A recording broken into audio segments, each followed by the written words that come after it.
Food challenges are usually treated like harmless internet entertainment, but these 6 people pushed themselves so far that none of them made it out alive. Hey guys, welcome back to Last Records. We go from a man swallowing 8 full eggs using a numbing spray to a watch party where oversized punishment meals slowly turned one guy into the joke of the night. It was September 6, 2019, and a food festival along the Memphis waterfront was winding down for the night. Most of the crowd had cleared out, but a group of regulars from the regional eating competition scene had stayed behind near one of the remaining tents, gathered around a folding table with beers and leftover food. Jarek Taryn was 38 years old and had spent most of his 30s working his way through regional eating competitions across the South. He never broke into the national circuit, but locally he had a reputation and he protected it seriously. Most of the guys still competing at his level were younger, faster, and recovered quicker between rounds. Jarek knew that. He just refused to let it change how he carried himself around them. But how far would he go to prove he still belonged at that table? The wager that night started the way those things usually do. Somebody made a comment, somebody else pushed back, and within a few minutes, cash was getting thrown onto the table. The format was simple. Finish the most hard-boiled eggs in the shortest time. No official timer, no rules beyond that. One of the younger guys had been giving Jarek a hard time most of the day, joking that he was slowing down and that the regional circuit had basically lapped him twice already. Jarek laughed it off each time, but he had also been the one pushing hardest to get the wager going before anybody lost interest. What nobody at the table knew was what Jarek had been doing privately for the past several months. He'd gotten hold of a topical anesthetic spray, the kind used before minor throat procedures. After coming across it in a forum thread focused on pushing past the gag reflex during competition, he had been using it before rounds whenever he felt like he needed an edge. There had been a few moments where food went down harder than expected, and he'd felt a dull pressure that didn't fully resolve, but nothing that stopped him.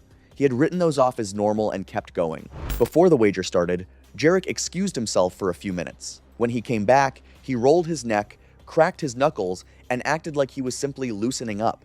The first several eggs went down fast. Jarek was ahead of everyone at the table and clearly enjoying it. He had also developed a habit of tilting his head back and using water to push food down quickly, something competitive eaters commonly do. But without the normal sensory feedback his throat would have provided, he had no reliable way of knowing when a swallow had fully cleared. Around the 8th egg, something went wrong mid-swallow. Jarek's expression shifted immediately. He stopped moving and sat completely upright with both hands flat on the table. His throat worked visibly, like he was trying to force something through, but nothing moved. One of the other guys asked if he was choking. Jarek shook his head slightly, which was probably more reflex than honest answer. Then his face started darkening, and he pushed back from the table hard enough to knock his chair sideways. He got to his feet but couldn't speak and couldn't clear his airway. The guys around him took a second to register what was actually happening before 2 of them moved toward him. They tried back blows and an abdominal thrust technique, but the obstruction didn't shift. Someone ran toward the remaining festival staff near the lot entrance while the others kept trying. By the time emergency responders reached the waterfront area, Jarek had already lost consciousness on the ground beside the folding table. He was pronounced dead shortly after. The medical examination confirmed that a hard-boiled egg had become lodged in his esophagus, obstructing his airway during swallowing. Investigators recovered the anesthetic spray from his jacket pocket nearby. The medical examiner noted that the spray had likely eliminated the warning sensations that would normally have signaled the swallow was failing before it became unrecoverable. The death was ruled accidental. The festival's organizing committee suspended all informal eating competitions at the waterfront event the following year. Then there was Kevis Rulain, a small-time streamer who thought that locking himself in a cabin for a non-stop mukbang marathon was a good career move. It was November 22nd, 2017, and heavy rain had been falling outside Leavenworth, Washington for most of the day. About 8 miles from town, a small rental cabin sat alone beside a muddy dirt road surrounded by thick forest. Once night hit, the area became completely quiet, except for rain hitting the roof and trees outside. Kevis Rulain was 26 years old and had recently quit working warehouse jobs after convincing himself he could make a living through live streaming. Almost nobody watched his content, but Kevis treated every stream like it was the one that would finally change his life. By late 2017, he had become obsessed with long-form livestream trends online, especially eating streams where creators stayed live for ridiculous amounts of time. So he came up with his own challenge. Kevis announced he was going to stay awake as long as possible while live streaming non-stop eating sessions from the cabin. He spent days preparing for it. The kitchen was packed with frozen food, chips, candy, soda, instant noodles, burgers, microwave meals, and stacks of energy drinks lined across the counters. At first, the stream felt pretty normal. Kevis mostly played games, heated up junk food, and kept refreshing viewer numbers every few minutes. Whenever the audience count dropped, he immediately started eating again, or acting louder to keep people interested. But after nearly 2 days without proper sleep, his behavior started changing. He began forgetting simple words during conversations and losing track of what he was talking about halfway through sentences. Sometimes he would stare at the monitor silently for several seconds before suddenly snapping back into fake energy once somebody typed in chat. Instead of sleeping, he kept throwing more caffeine into his system. Energy drinks, soda, caffeine tablets, anything that might keep him awake longer. By the third night, the cabin itself looked disgusting. Empty cans covered the desk area, fast food wrappers were scattered across the floor, and dirty dishes overflowed from the sink. The air inside looked stale and heavy, from electronics running non-stop for days. Kevis barely left the chair anymore. At one point, he accidentally dropped an entire plate of noodles onto the floor and just sat there staring at it without reacting. A little time later, he suddenly turned toward the dark hallway behind him like he heard someone walking around inside the cabin. Nobody was there. Still, he kept streaming. Around 3 a.m., Kevis started microwaving another huge meal while visibly struggling to stay upright. His hands shook while opening food packaging, and every movement looked delayed, almost like his brain and body were falling out of sync. Then he stopped talking completely. For almost half a minute, Kevis just sat there, staring downward at the desk while breathing heavily. The stream chat started filling with messages asking if he was okay, but he barely reacted. Then he suddenly stood up. The second he got to his feet, his legs buckled, and he slammed sideways into the desk, hard enough to knock over several empty cans and food containers. He stumbled toward the kitchen like he was trying to steady himself, but never made it far. A few feet from the sink, he collapsed onto the floor. At first, he was still moving slightly, dragging one arm weakly across the floor like he was trying to pull himself forward. Then his arms and legs suddenly began twitching uncontrollably for several seconds, causing dishes inside the sink to rattle nearby. After that, the movement stopped. The stream stayed live for hours, with nobody inside the cabin responding anymore. Late the following afternoon, a family member contacted emergency responders after Kevis stopped answering calls and messages completely. Responders eventually reached the cabin using the muddy access road and found him dead near the kitchen area, with the live stream still running in the background. Investigators later documented large amounts of caffeine products, minimal signs of sleep, and clear evidence that Kevis had pushed himself far beyond normal physical limits over several days. According to the medical examination, he died from cardiac complications linked to prolonged sleep deprivation, excessive stimulant intake, dehydration, and sustained physical stress on the body. The death was ruled accidental. A year earlier in Oklahoma, another man became obsessed with a restaurant challenge offering nothing more than free chicken wings for a year. It was July 11th, 2015, and a crowded sports bar outside Tulsa, Oklahoma, was packed late into the night. The restaurant sat beside a busy highway lined with gas stations and neon signs, and inside, the air smelled like grease, hot sauce, and beer. Near the entrance, one wall was covered with photos of people who had completed the restaurant's food challenges over the years. Melvin Sade was 43 years old and worked long shifts driving forklifts at a shipping warehouse outside town. Most nights, he went straight home after work, ordered takeout, and spent hours watching videos online. Around that time, he had gotten weirdly obsessed with competitive eating clips and restaurant challenge videos. The wing challenge at the sports bar especially got stuck in his head because the prize sounded just realistic enough to matter. Free chicken wings for a year. Sounds kinda dumb to most people until somebody lonely starts treating it like a real accomplishment. So, he started preparing for it. For nearly a month, Melvin forced himself through bigger and bigger meals after work. Entire pizzas, buckets of fried chicken, oversized fast food orders. By the time he finally entered the challenge, Melvin looked as if he had already convinced himself all the preparation meant he could handle it. It's like he genuinely believed overeating was something you could train for like a sport. The rules were simple. Finish a massive platter of wings before the timer runs out without leaving the table. Melvin treated the challenge more seriously than anybody else in the room. While most contestants joked around before the timer started, he barely spoke and kept staring at the platter like he had already rehearsed the entire thing in his head. Once the timer began, he settled into a steady rhythm almost immediately, barely reacting to the noise around him while empty baskets slowly piled beside the table. For the first several minutes, Melvin kept a steady pace. But around halfway through, he started slowing down. He shifted constantly in his chair, breathed through his mouth between bites, and used large cups of soda to force food down faster whenever swallowing became difficult. Then the pain became obvious. He pressed both hands against his stomach for several seconds, and his face gradually lost color while nearby people started noticing something was wrong. Most people probably would have stopped there. Melvin grabbed another wing instead, but after only a few more bites, he suddenly stopped chewing and sat completely still with both arms wrapped tightly around his stomach. For several seconds, he didn't move at all. Then he slowly leaned sideways in his chair and knocked one of the empty baskets onto the floor.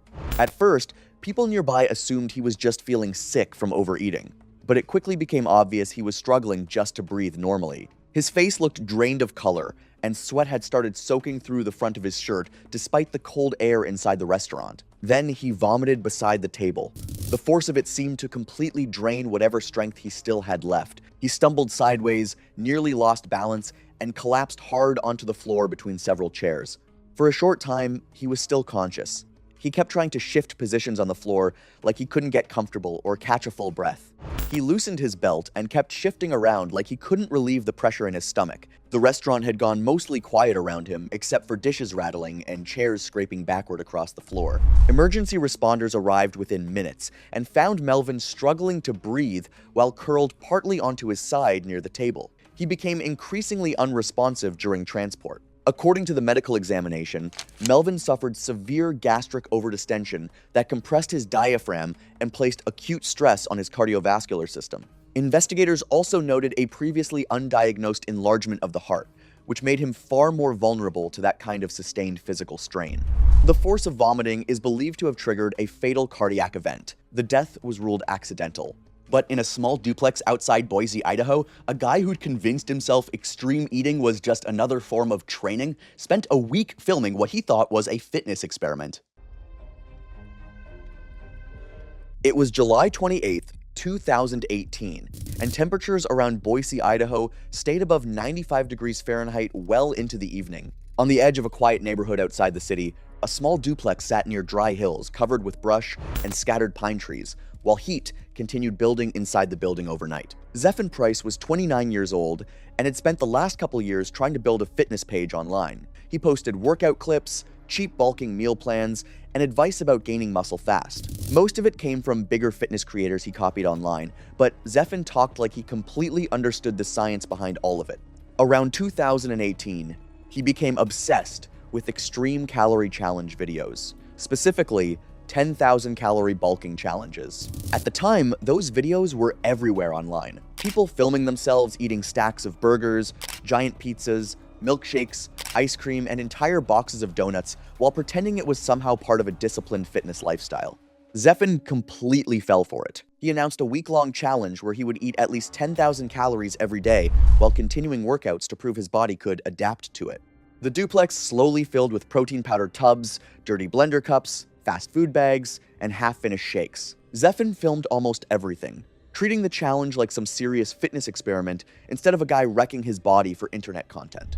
At first, he seemed proud of how much food he could force down. Entire pizzas, multiple burgers, oversized shakes loaded with peanut butter and heavy cream. But after several days, his body started reacting badly. Zephan looked bloated almost constantly, and his workout videos became shorter while he struggled more and more to catch his breath. By the 5th day, things already looked rough.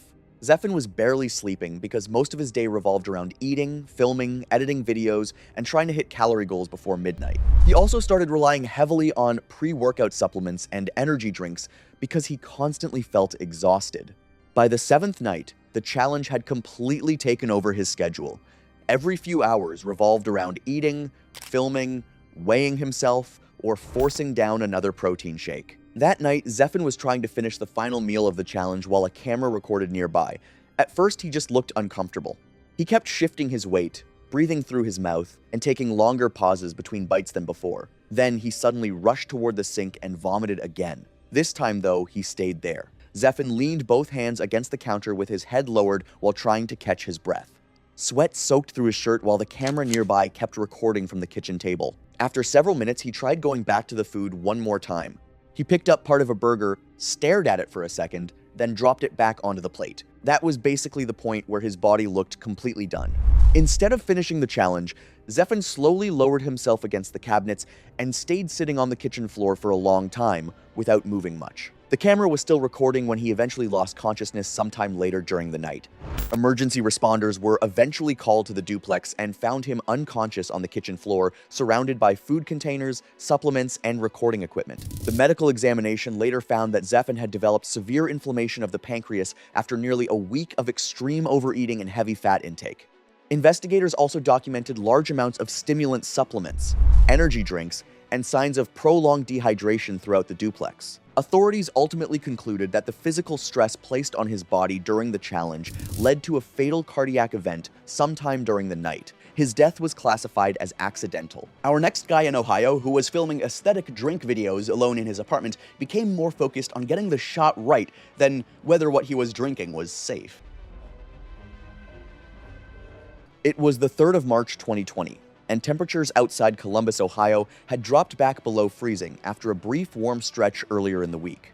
Inside a second-floor apartment near the University District, the kitchen told the story of someone who had been at it for hours. Ring light equipment crowded one corner, a camera sat on a tripod angled toward the counter, and empty prop glasses lined the edge of the sink alongside crumpled paper towels and half-finished setup attempts that never made it to record. Tice Meller was 35 years old and worked maintenance shifts at a trucking warehouse outside the city during the week. On his days off, he ran a lifestyle channel built around aesthetic food content. Smoothie bowls, decorated desserts, elaborate coffee drinks. Nothing that ever went particularly viral, but his following had grown steadily, and he treated it seriously enough to reinvest almost everything he made back into equipment and props. For 2 years, he had treated the warehouse like a temporary inconvenience and the channel like an inevitable future. Only one of them had actually paid his bills. In early 2020, he had become fixated on a trend circulating through food content. Communities involving dry ice used to create smoke effects inside drinks and desserts.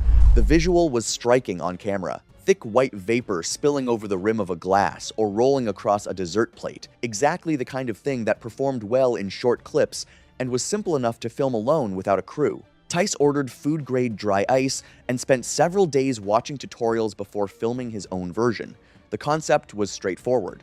Drop a small piece into a drink, let the vapor build, film the reveal. The critical handling rule, which several of the tutorials mentioned only briefly, was that dry ice needed to be fully sublimated before the drink was consumed. Even a small fragment remaining in the liquid would be nearly invisible once the surface was active with vapor.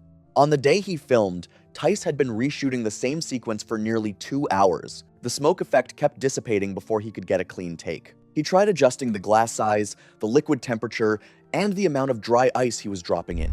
Each attempt left residue in the sink and another failed clip on the memory card. By the 4th or 5th attempt, the air inside had grown noticeably cold from the dry ice, and the counter was cluttered with failed setups he hadn't bothered cleaning up. At a certain point, his attention shifted from doing it safely to simply getting it right. By that point, he had lost careful track of how much dry ice had fully sublimated in the current glass versus how much might still be sitting at the bottom beneath the vapor. During what he intended to be the final take, Tice lifted the glass and drank from it while the camera recorded.